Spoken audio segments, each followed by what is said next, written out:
नमस्कार. क्रीडा, साहित्य आणि मनोरंजन मध्ये आपलं स्वागत. आशायनमध्ये मी आज सांगणार आहे आशाताईंच्या एका प्रासादिक गाण्याची पडद्यामागची कहाणी. माननीय श्री आशिष शेलार यांच्या सौजन्यानं आशाताईंचा शेवटचा व्हिडिओ ब्रह्मा, विष्णू आणि महेश्वर आपण पाहिला असेलच. रसिकांसाठी एक अविस्मरणीय भेट आहे ही.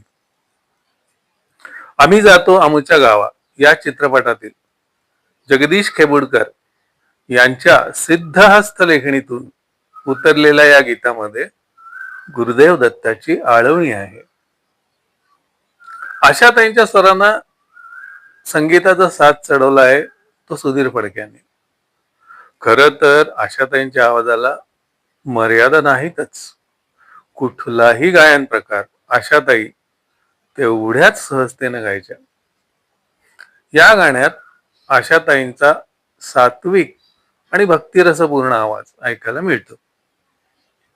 कृष्णधवल सिनेमा आहे हा. दत्ताची एक सुंदर आळवणी म्हणून हे गीत आजही रसिक मोठ्या श्रद्धेने ऐकतात. पण या गाण्याचा जो दुसरा अँगल आहे तो जगदीश खेबुडकर यांनी आपल्या खुमासदार शैलीत एकदा उलगडून दाखवला होता. दत्ताचं भजन म्हणून विलक्षण गाजलेलं हे गाणं खरं तर खेबुडकरांनी 3 चोरांना उद्देशून लिहिलं होतं. नायिका पडद्यावर हे गाणं तुरुंगातून पळून आलेल्या 3 चोरांना उद्देशून गाते. धुमाळ, सूर्यकांत आणि गणेश सोळंकी हे ते तिघे चोर. हे तिघे चोर नायिकेला साक्षात दत्त स्वरूपासारखे भासतात. नायिकेनं त्यांना उद्देशून गायलेलं हे गीत आहे. चोर असले तरी नायिकेच्या कुटुंबासाठी हे देवदूतच ठरतात. या गाण्याचं चित्रीकरण करताना खेबुडकर यांच्या सूचनेनुसार हे तिघे यांना एका बाकावर बसवलं. त्या बाकाच्या मागे जी भिंत आहे त्या भिंतीवर एक दत्ताची तसबीर टांगली. नायिका उमा भेंडे. बहुतेक कांदेपोळे कार्यक्रम असावा तो. तर त्या कार्यक्रमामध्ये नायिका हे गीत सादर करते. हे जे गाणं आहे, आता हे गाणं अनपेक्षितपणे या चित्रपटाचा अतिशय महत्वाचा भाग ठरला. आता सिने जगताच्या भाषेत जर सांगायचं झालं तर फ्लॅगशिप सॉन्ग.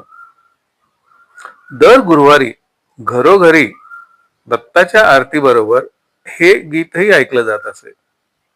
अजूनही या गाण्याची आवड तेवढीच कायम आहे.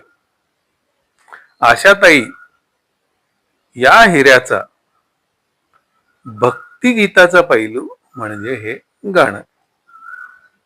खरोखरच अजरामर झालं हे गाणं.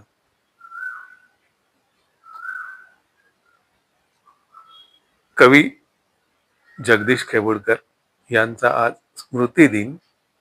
त्यांना आदरांजली. बरं, तर मग भेटूया पुन्हा आशयांमध्ये अशाच एखाद्या मनोरंजक आठवणीसह. हा माझा व्हिडिओ तुम्हाला जर आवडला असेल तर शेअर करा, लाईक करा आणि सबस्क्राईब करा. बरं आहे, तर मग भेटूया पुन्हा.